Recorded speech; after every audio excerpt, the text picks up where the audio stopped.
Hoy nos metemos de lleno en una idea que, bueno, nos persigue a casi todos. Esa búsqueda de la felicidad en un mundo que parece obsesionado con la perfección. Y la gran pregunta es, ¿se puede ser feliz sin ser perfecto?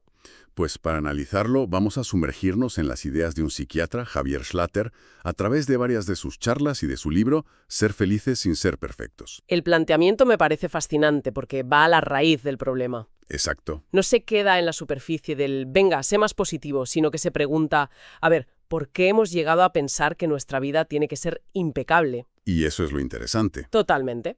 La idea es ver de dónde viene esa necesidad de ser perfectos y, sobre todo, explorar una alternativa que sea más auténtica, más humana. Y para empezar, las fuentes proponen una metáfora muy potente que nos va a servir de guía. Sí, una que te hace pensar desde el minuto uno.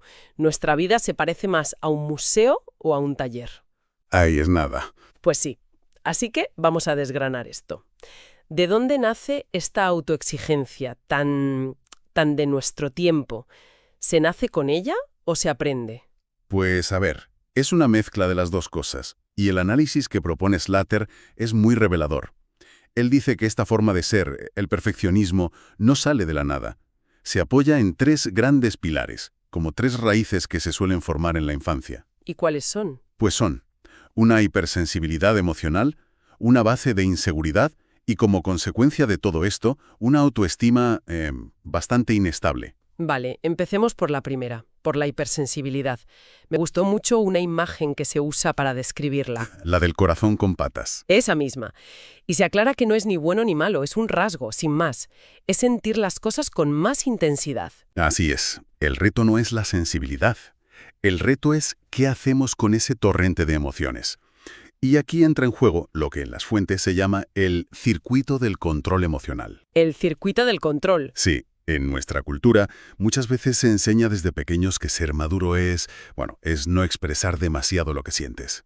Mensajes como no llores, no te quejes, tampoco te pases de alegre. Ya. Al final van creando la idea de que controlar las emociones es ser maduro. Y eso cala hondo, ¿eh? Me impactó muchísimo la anécdota de una paciente que recordaba lo que ella llamaba el 11º mandamiento. A ver. Una lección que había aprendido de su abuela.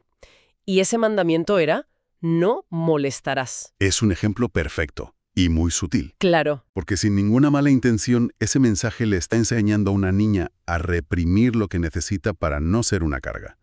Empieza a pensar, si siento esto o si necesito aquello, voy a molestar, así que mejor me lo guardo para mí. Y esa represión, claro, mantenida en el tiempo, deja una marca profunda. Te enseña a desconectar de ti para poder encajar. Exacto. Y si a esa sensibilidad le sumas la segunda raíz, la inseguridad, el cóctel puede ser bastante potente. ¿Cómo se defiende una de esa sensación de no estar a la altura? Pues aquí es donde la personalidad se vuelve, digamos, muy creativa para construir defensas. Ante esa sensación de inseguridad, se describen dos mecanismos que son muy comunes. El primero es la obsesividad. ¿Te refieres a darle vueltas a todo en la cabeza sin parar? Justo a eso. Es ese intento de anticipar cada posible escenario futuro para tenerlo todo bajo control. La persona se monta como un laboratorio mental donde ensaya la vida antes de vivirla. Analiza cada variable para que nada le pille por sorpresa. Pero es un intento de controlar lo incontrolable. Y claro, es agotador. Agotador y paralizante, me imagino. ¿Y la segunda defensa? La segunda es la rigidez. La rigidez. Aferrarse a las rutinas, a lo conocido, a hacer las cosas siempre igual. El cambio se percibe como una amenaza, porque introduce variables que no se pueden controlar. El problema es que la vida es cambio, es improvisación. Y la rigidez, Te hace frágil. en lugar de protegerte, te hace frágil. Sobre esto, sobre la rigidez y la adaptación, hay una historia en las fuentes que me pareció genial, la del almirante Jarro. Ah, sí, es buenísima. Era un marino legendario, el mejor atracando barcos. Al parecer, había un puerto en Inglaterra muy complicado y toda la ciudad dependía de él para recibir suministros. Sí. Y se cuenta que en el momento de máxima tensión, justo antes de la maniobra de atraque, el almirante se encerraba un minuto en su camarote. Sí. Luego salía y daba las órdenes con una calma y una precisión asombrosas. Su segundo a bordo estaba convencido de que ahí dentro guardaba un secreto, alguna técnica infalible. Y no se equivocaba. No del todo. Cuando el almirante falleció, el segundo oficial fue corriendo a su camarote, forzó el cofrecito que el almirante siempre consultaba y dentro encontró un papel. ¿Y qué ponía? Para su sorpresa, en el papel solo ponía estribor a la derecha, babor a la izquierda. No me lo puedo creer. Pensaba que sería una fórmula complejísima. Entonces, ¿qué nos dice esto? Que la clave es volver a lo más básico. Esa es la moraleja.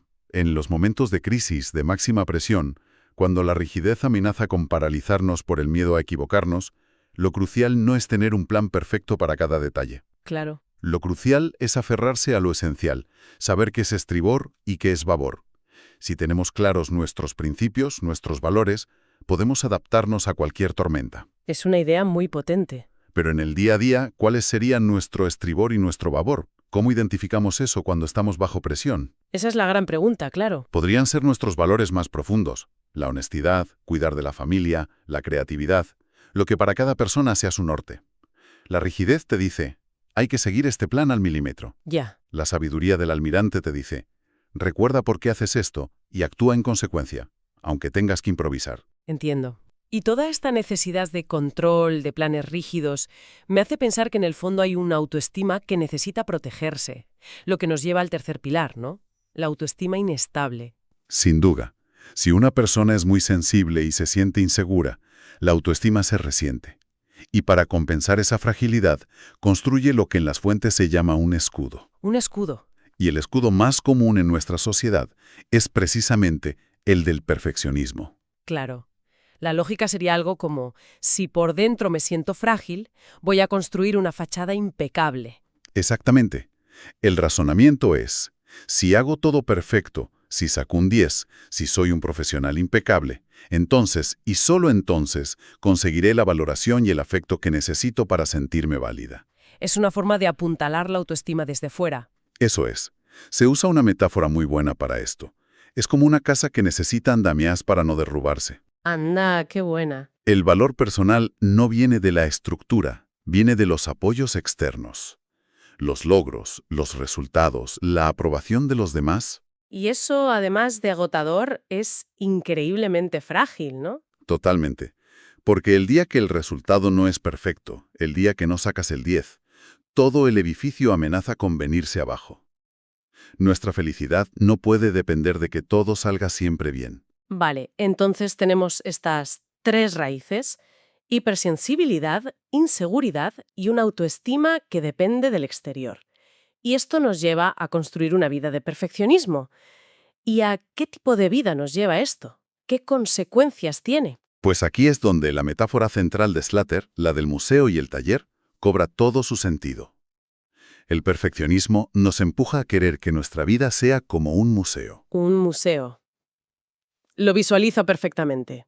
Todo en su sitio, impoluto, ordenado, con una iluminación perfecta. Sí, Las piezas en vitrinas y, por supuesto, el cartel de no tocar.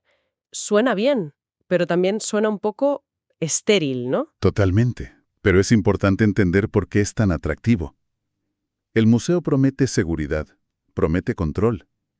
El problema no es querer orden, es creer que la vida puede y debe ser así. Y eso genera una frustración constante. Claro, porque la vida real no es un museo. La vida es impredecible, es caótica, a veces se mancha. Pretender que sea un museo es una lucha perdida de antemano. Es una vida para ser exhibida, no para ser vivida. Una vida para la foto, pero no para el día a día. Y frente a esa idea tan asfixiante, está la alternativa. La vida de taller. La vida de taller es como el estudio de un artista, o el garaje de una artesana. Hay desorden, sí.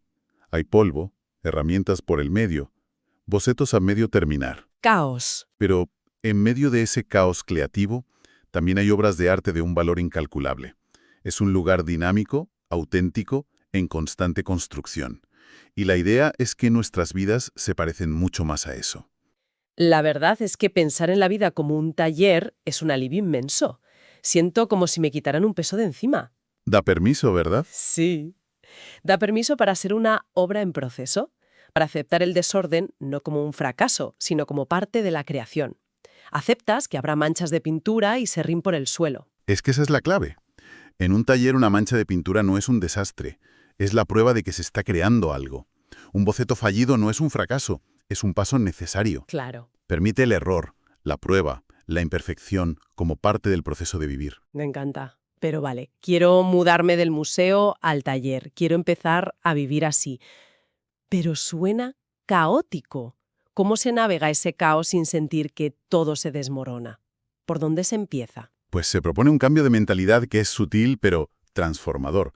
Se trata de pasar del ¿para qué? De nuestras acciones al ¿por qué? Del para qué al por qué. Es un cambio de foco.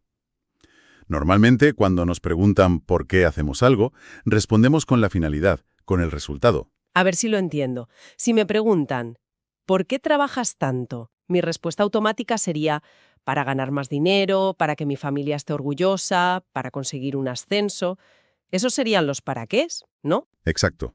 Esos para qué nos mantienen atados a la validación externa, a los resultados, a la vida de museo. Pero el por qué es la motivación profunda, el motor interior. Según Schlatter, el único por qué que de verdad nos libera es la libertad misma. La libertad. Sí, la expresión que usa, aunque suene un poco coloquial, es muy potente. Hacer las cosas porque te da la gana. Porque te da la gana. Suena casi a rebeldía, pero creo que entiendo por dónde va. No se refiere a un impulso egoísta, sino a actuar desde una convicción libre, personal. Precisamente. No es un hago lo que quiero sin pensar en los demás. Es un elijo hacer esto libremente porque se alinea con quien soy. Las fuentes lo explican con un ejemplo muy claro. Una madre que cuida a su hijo. Vale. No lo hace por un sentido del deber que la agobia. No piensa, debo darle de comer perfectamente a las 8 en punto. Claro, lo hace porque le quiere. Actúa desde lo que podríamos llamar el sentido del querer. La motivación es el amor, no una lista de tareas. Y ese es el núcleo del cambio. Cuando una persona actúa desde ese sentido del querer, desde esa libertad, la responsabilidad surge de forma natural y sana. La madre lo hace lo mejor que puede no por perfeccionismo, sino porque el amor la impulsa. Ya veo. Este cambio del deber al querer nos permite por fin desvincular nuestro valor como personas del resultado de nuestras acciones. Entonces, si lo llevamos a la práctica, lo que nos está diciendo todo esto es que si actúo libremente, en coherencia con lo que quiero, el resultado pasa a un segundo plano. Ya no necesito el 10 externo para sentir que valgo. Exacto. Lo importante es haber actuado desde mi centro, desde mi libertad. Libre y coherente, no en el aplauso que recibes. Eso es mudarse definitivamente al taller.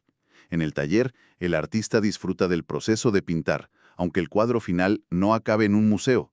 El valor estaba en el acto de crear. Haciendo un pequeño repaso para asentar las ideas. Hemos visto que el perfeccionismo a menudo nace de raíces profundas que se forman en la infancia. Una sensibilidad especial, un sentimiento de inseguridad y una autoestima frágil. Y hemos explorado la alternativa que proponen estas fuentes, un cambio de perspectiva radical. Aceptar nuestra vida no como un museo impecable, sino como un taller auténtico y a veces desordenado. Y el motor para ese cambio es actuar desde la libertad del querer, en lugar de la tiranía del deber. Eso es. Para terminar, me gustaría volver a esa idea de los escudos. Esos escudos que construimos en la infancia para defendernos y conseguir el afecto que necesitamos. Me parece una idea muy potente para reflexionar. Sí, plantea una reflexión final muy interesante. En las fuentes se mencionan varios de estos escudos o roles típicos que adoptamos. Está el perfeccionista, claro, que busca validación a través del logro. Sí. Pero también está el payaso de la familia, que usa el humor para relajar la tensión, el cínico, que critica todo para protegerse, o el complaciente, el que siempre busca agradar. Son roles que todos podemos reconocer en nuestro entorno o incluso en una misma. Desde luego. Y aquí viene la pregunta para reflexionar. ¿Cuál fue, o sigue siendo, nuestro escudo? Y más importante todavía, ¿ese escudo que construimos para protegernos en el pasado nos sigue protegiendo hoy? ¿O se ha convertido en una armadura rígida que ahora nos impide crecer y movernos con libertad?